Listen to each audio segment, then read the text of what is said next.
My next guest spent almost a decade as a CIA operations officer. Now she's a third-term Democratic Congresswoman from Virginia who was just named to one of two committees that oversees the work of America's spy agencies. Welcome, Congresswoman Abigail Spanberger. Happy Women's History Month. Thank you for having me.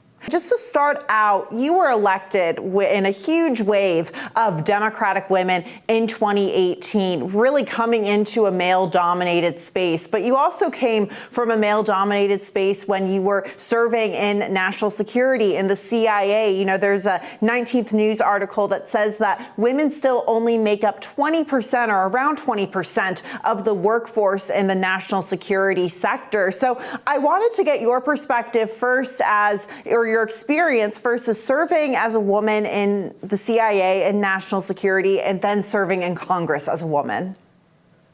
Well, certainly they are both majority male in terms of the workforce. But I think it's incredibly important that we continue to have more women, more people of various experiences, life experience, work experience, personal experience, serving in our intelligence community. Certainly bringing that perspective is important as we're working to protect the nation's secrets and protect the United States. But importantly, within the halls of Congress, people of various different experience sets add a lot to the discussion. And so I'm proud to be representing Virginia's 7th District and bringing my skill set, certainly as a former national security professional, as a CIA case officer, as a mother, as a wife, as a woman with a broad set of experiences and skills. I hope that that is to the benefit of the people that I represent and certainly the lawmaking process. Right. And going back to the CIA and the national security sector as a whole, how can we get more women to serve in this space that's been male-dominated for so long? It's an issue of encouraging, I think, young people to understand what it is that happens in the national security world, what happens at CIA or NSA or DIA or any of the other nations' intelligence services, and encouraging people to apply, encouraging people to just, potentially see if it's for them. You don't have to be 100% sure you want to work in the national security sector to apply. So read about it, learn about it. Nowadays there's movies, there's podcasts, there's books. Explore it, and ideally, many more people will think that working in support of our national security might be the right fit for them. Right. And then moving into the political space, obviously, there are so many groups, on the Republican side and the Democratic side. On the Dem side, I think of Emily's List, for example, that works really hard to recruit women to run for office at all levels of the ballot. What more can we do to recruit or encourage more women to run for office, whether it's state and local or at the federal level? Well, having more voices, more experience sets, more people just committed to service, running for office, and ultimately legislating or governing, depending upon the role that they're in, but representing people is important.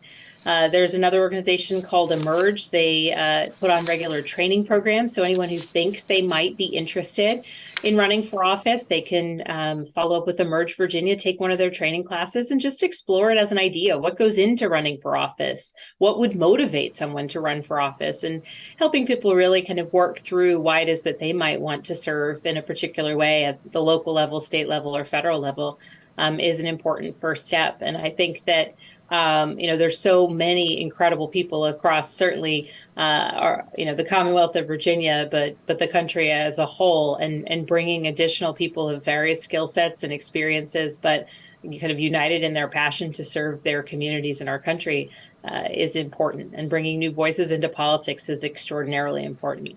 Right. And, so we talked about the link between, I guess, getting more women to serve in both of these fields or, at least pursue careers in both of those fields.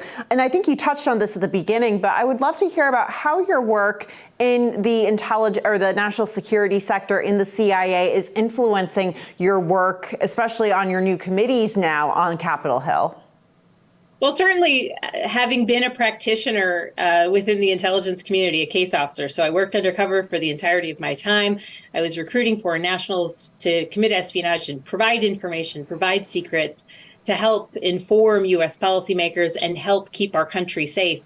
It's a unique perspective. It's a small group of people who have ever had that experience at CIA. And so to be able to bring that perspective to Capitol Hill as we conduct oversight, it's incredibly important that my colleagues who have not served in that space, have the ability to really dig into what does it mean to be an intelligence officer? What is the day-to-day experience like? And it's pretty, I'll say honestly, it's pretty fun for me at this point, having once written intelligence reports that were used by analysts to kind of put out products for legislators, to now be on the other side reading those intelligence reports and reading those finished products of analysis, helping to inform the policy that we're making.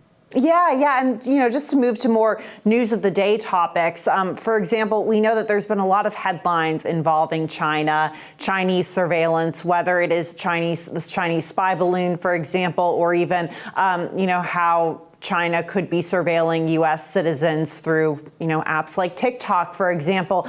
What are your views on how the U.S. should approach its relationship with China going forward? It's in a very fragile state. There's been a lot of headlines also about China's stance in terms of the war in Ukraine and siding with Russia. But what can the U.S. do to better those relationships with China, or is the relationship sort of, at a standstill right now? So it's a question of how the United States can prepare ourselves for ongoing challenges in our relationship with China. That means how can we better and strengthen our relationships with countries where China is endeavoring to increase its influence, potentially or intentionally, at the expense of the United States. That I would count among those countries throughout Africa, South America, where China is making extraordinary investments as in an effort to try and create economic needs between those countries and China. I think the United States needs to continue to stand strong in our support of our Ukrainian allies and make clear that any country that is providing aid to Russia as it continues to wage a war against Ukraine and commit war crimes on the ground against civilians is making a choice that it is siding with anti-democratic forces. And we should continue to rally our allies in opposition not only to this war, not only in support of Ukraine, but also in opposition to anyone and any nation that would provide any level of support to Russia. And then we need to long-term look at our own strategies for engaging globally. The United States has historically been an important global leader economically and from a security standpoint.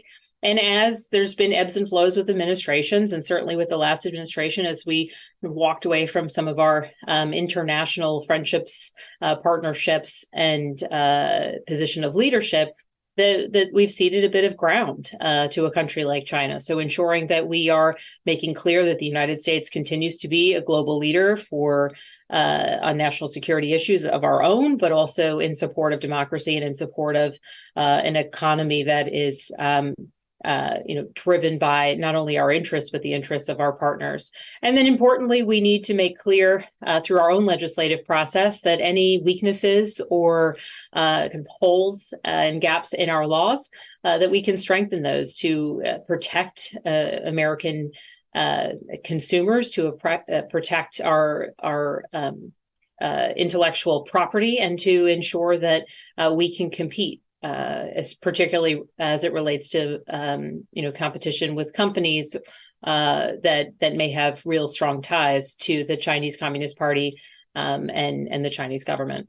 Finally, you have worked in a very bipartisan manner with Congressman Chip Roy from Texas when it comes to achieving a stock trade ban. And I know that you've called for a new hearing on that subject. What's the progress of that? Can we expect to see a hearing soon?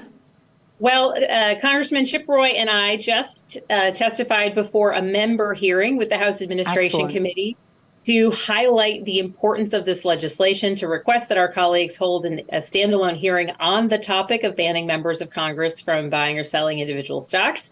Not only did we, as the lead sponsors of this bill, testify before our colleagues, but so did a number of other colleagues. We continue to increase our co-sponsorship of this legislation, Democrats and Republicans, building a broad base of support.